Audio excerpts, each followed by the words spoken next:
कहाँ ले आई है शिफा मुझे? ये हम मौजूद हैं नाजरीन हॉलैंड के एक गांव पिंड नौशेरी में। हॉलैंड के गांव पिंड नौशेरी? आ जाए। इतने तो सफ़र नहीं किया मैंने गाड़ी में इस्लामाबाद से। आ जाए आप नाजरीन, हम शहर इक़्तिदार इस्लामाबाद को कहते हैं। हाँ। शहर इक़्तिदार से हम निकले, ऐवानों को देखते देखते कॉन्स्टिट्यूशन एवेन्यू, बड़ी बड़ी बिल्डिंग, ये बड़ी बड़ी इमारतें। हाँ। और फिर हम यहाँ पहुँचे और यहाँ मेरे पीछे और अवैस के पीछे जो आपको ये ख़वातीन और हज़रात नज़र आ रहे हैं, हाँ। ख़ास तौर पर ये वाले जो है ना ब्लैक और ब्राउन, हाँ। इनसे मिलवाने आज लाई हूँ मैं अवैस को। ये ख़वातीन ही है? हाँ, इसमें हजरत अभी कोई नहीं, हजरत नहीं, हजरत और जगहों पर बांधे गए हैं, लेकिन अवैस को मैं ये दिखाने लाई हूँ नाजरीन। ये डच काउज हैं। हाँ, मैं भी यही कहने वाला था कि जैसे मैंने जिंदगी में गाय देखी ही नहीं है ना। डच काउज हैं, नीदरलैंड से आई हैं, तो हमने सोचा अवैस को भी जरा आउटिंग कराते हैं, गाँव में लेकर आए हम। पिंड नौशेरी इस गाँव का नाम है और यहाँ पर डच काउज आई हुई है, रखी हुई है, फार्म्स है, डेयरी फार्म्स है। नीदरलैंड के सफीर भी हमारे साथ मौजूद होंगे, उनसे भी हम बात करेंगे और जानेंगे कि करीब जा सकते हैं हम। गुस्सा तो नहीं करती है? गुस्सा करती है, एक तो बड़ी शरारती है। हाँ, शराफत उसका नाम रखा है हमने, पहचान है। हमने आते हुए देख लिया था। अम्मा का तो मैं कायल हूं भाई, वाकई सही बात है। देखें नाजरीन, तो आप अब इंतजार करें, हम जरा अवैस को देखते हैं, अगर इनके करीब हम जा सके। कोशिश करते हैं। इसमें क्या है? प्यार प्यार से बात करना, पुचकारना। आ जाओ जी। मेरा ख्याल है अवैस बस इतना काफी है करीब है। हाँ, और क्या? क्यों डर रही हैं आप? और क्या? और सर भी उसने उठा लिया नाजरीन, और अवैस जाने के लिए वहाँ पर बेताब बेचैन बेकरार है, तो उन्हीं को हम जाने देते हैं। जाइए जी जाइए। क्या होगा अगर ये मेरे पीछे लग गई तो क्या होगा? फिर दौड़ लगाएगी बस, और क्या होगा? ये दौड़ लगाएगी, मैं भी दौड़ लगाऊंगा। हाँ, वो तो आपसे डर रही है। रावली रावली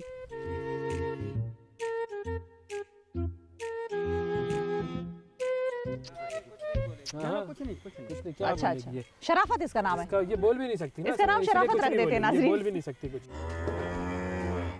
जो सफेद वाली है उसके पास तो आप ही जाएंगे, वैसे मैं तो नहीं जा रही उसके पास। अगर कंट्रोल में आ गई तो जाते हैं फिर हम उसके पास। ये जरा खतरनाक है। भागो भागो। और जिस तरह ये भागी और उधर से दूसरी तरफ से शिफा भागी। हाँ, तुसी तो जैसे उठे खलो बिल्कुल। इसमें क्या, मैं तो यहाँ पर खड़ा था। ये तो जैसे वैसे ही उधर ही खड़ा था ना नाजरीन। आप लोगों ने सब कैमरे पर देखा है। सब कैमरे पर बिल्कुल, मैं वहीं खड़ा हुआ था। भागो भागो। और वो गाय भागी थी। बिल्कुल, ये दूध का दूध और पानी का पानी हो गया। सबको पता चल गया किसमें कितना दम है। आपने देख लिया बस। अब मैं आपको साइंस बताता हूँ एक। क्या? देखें, गाय जो होती है, जो आपने एक बड़ी गाय देखी, वो पहले बच्चे होते हैं। ये देखें, ये है गाय का बच्चा। इसका नाम मुन्नी रख लेते हैं हम। इसका क्या नाम रख लें आप? इसका मुन्नी रख लें। हाँ, मुन्नी हो गई। और उसका क्या नाम रखेंगे? वो जो ब्लैक एंड व्हाइट है, वो जरा बड़े भैया लग रहे हैं, बड़े भैया। गुड।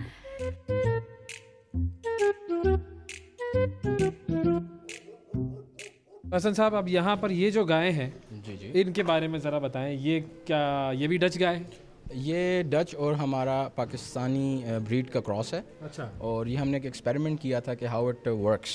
तो अल्हम्दुलिल्लाह ये हमारा क्रॉस ब्रीड का प्रोजेक्ट था, जो अच्छा हमारा आउटकम हुआ है। इसने अभी ट्विंस बेबीज़ दिए हैं और अब ये हमारे पास हमारी पाकिस्तानी ब्रीड ही है, साई वाली। असल में हम लोग काफ़ी ज़्यादा निगलेक्ट कर रहे हैं इस ब्रीड को, मगर अगर आप इसके ऊपर सही तरह वर्किंग की जाए तो ये बहुत अच्छी ब्रीड है।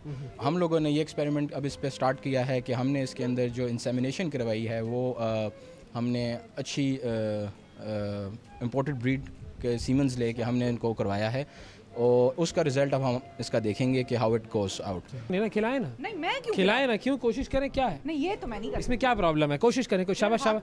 अरे शाबाश शाबाश। कोशिश कोशिश कोशिश कोशिश। उसका मूड नहीं है खाने का अभी। खाओ जरा, इधर आओ और खाना खाओ। मूड नहीं है मेरे ख्याल में। लंच कर लिया इन्होंने शायद, और दे डोंट लाइक यू। आप ट्राई कर लेना। आ जाए भैया, ट्राई करेंगे। अब चलिए देख लेते हैं। कांपते हुए हाथों के साथ शिफा यूसुफजई ने खाना खिलाने की कोशिश की गाय को, मगर नाकाम हुई। इसकी थोड़ी सी डिटेल बताएं ना। ये डिटेल से सर जी, ये असल में इंपोर्टेड फीड होती है। अब हमारे पाकिस्तान में भी इसको प्रोड्यूस किया जा रहा है। अच्छा। और इसमें तकरीबन 25 से 30 किस्म के डिफरेंट काइंड ऑफ आपके मिनरल्स होते हैं, प्रोटीन्स होते हैं, कैल्शियम होता है, गंदम होती है, मकई होती है, अच्छा। सबको क्रश करके उसके पैलेट्स फॉर्म में उसको बनाया जाता सही है। और ये सबसे फ़ायदेमंद चीज़ है अगर आपके पास इम्पोर्टेड ब्रीड है और अगर आपकी क्रॉस ब्रीड लोकल भी हैं तो। सही।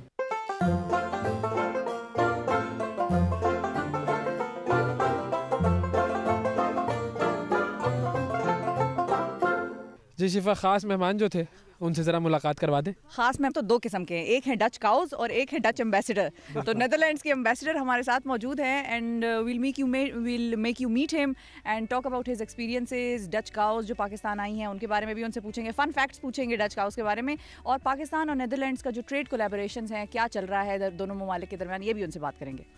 अस्सलाम वालेकुम। Walaikum assalam. Wouter Wouter Plum, Plum. Mr. Wouter Plum. Yes, that's right.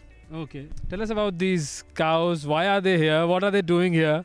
And the most important thing, the environment over here. Is this environment suitable for these cows, and are they enjoying? Absolutely. I think you can see that they are enjoying themselves because they have the best grass, so they are really doing very well. And you know, I am excited to be here at this Dutch Pakistani company who have lots of buffalo and who have started now experimenting with Dutch cows. Why are Dutch cows so famous in the world? Well, a couple of reasons. First of all, they give a lot of milk, up to 30 liters per day and above sometimes. But just as important is that they are healthy, they live a long life, and they can give up to 5, 6 or even 7 lactations. Since when are you in Pakistan? I'm here since 1.5 years. Adjusted to Pakistan environment? Totally. I love it. Wow. But Any similarities between Netherlands and Pakistan environment? Well, again, talking about agriculture, I think both the Netherlands and Pakistan have a strong agriculture and a strong tradition. So we have old traditions and we have modern technology. You know, Pakistan is the third biggest producer of milk in the world. And we are the third biggest exporter of milk. So definitely we have something in common. And cows is one of those So the things. guys are behind us. Absolutely. Guys, नाज़रीन, गाय हमारे पीछे नजर आ रही या है। फिर कहें काओ, Cow, इधर आओ। cow इधर। Have you learnt any Urdu? Sirf Tori. सिर्फ थोड़ी। So what are your primary activities over here in Pakistan? You know, we do a lot of economic cooperation. We do a lot in maritime cooperation, ports. We had a couple of missions coming from Rotterdam to Karachi, but also agriculture. I think agriculture has a great potential in Pakistan, and dairy products is one of them.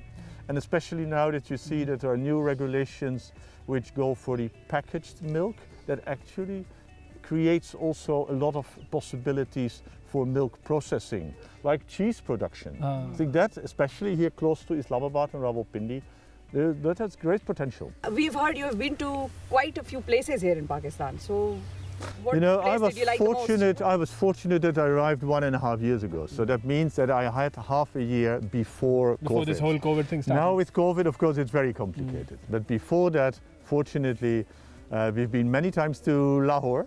Also for many of those agricultural missions, whether it's cows, poultry, potatoes, Karachi, of course, but also for fun. I mean, we have been to beautiful Kargan Valley. Wow, We've also beautiful. been to absolutely stunning Multan and Bahawalpur. There are so many great places in Pakistan. What is the best thing that you've tasted here?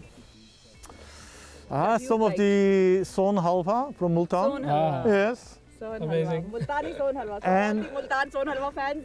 And a good biryani. You can always From wake Karachi? me up at the middle of the night. What do you call a cow in Dutch? A cow is a koe. It's a coo. A koe. Okay. And in Urdu?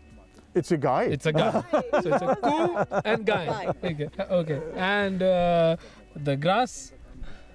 Grass is gras. Gras. Gras. In Dutch language it is gras. Yeah. Okay. And you know what is grass in Urdu? I knew it. You have to help me a bit. There's also It's ghas. gas. Ghas. Gas. I think the important thing is that we really want to be an economic partner for Pakistan. We see so much potential between Netherlands companies, Pakistani companies in agriculture, in food processing, in food production, eventually also in exporting from Pakistan to other countries in the region. That's where we really want to focus and where we really want to collaborate a lot with you, with Pakistan.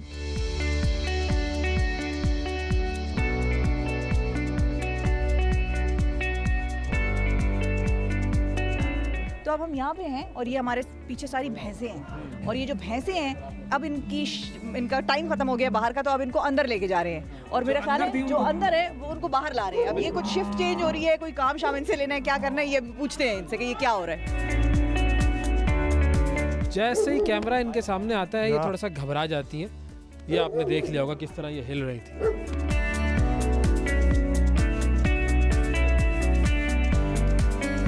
Good. ये है असल जगह। ये असल जगह क्यों है ये ज़रा बता देते हैं। हाँ। इसको कहते हैं आसान अल्फाज में, ये है फुजला, गाय का बाय प्रोडक्ट, यानी कि अंग्रेजी में क्या कहेंगे, उर्फ़े आम में तो उर्दू में कहेंगे गोबर। हाँ, और अंग्रेजी में कहते हैं काउ डंग या मैन्योर। और ये किस काम आता है? शिफा अपना तज्जिया पेश करें। मैं इस पे तबसरा करती हूँ, आपको इजहार ख्याल, मैं अहम उमूर पर तबादला ख्याल करती हूँ आप लोगों के साथ। 2 चीज़ों के लिए ये ख़ास तौर पर इस्तेमाल की जाती है। एक तो ज़मीनों में जो काश्त होती है फर्टिलाइज़र के तौर पर इस्तेमाल होता है, खाद जिसको हम बुनियादी तौर पर कहते हैं। और दूसरी चीज़ क्या है वैसे? दूसरी चीज़ है बायोगैस। इससे एनर्जी निकलती है और बहुत सारे ऐसे इलाके जहाँ पर गैस नहीं है वहाँ पर बायोगैस के लिए ये गोबर इस्तेमाल किया जाता है। वहाँ पर उसे बायोगैस की जगह गोबर गैस भी कहते हैं बहुत सारी जगहों पर। हाँ।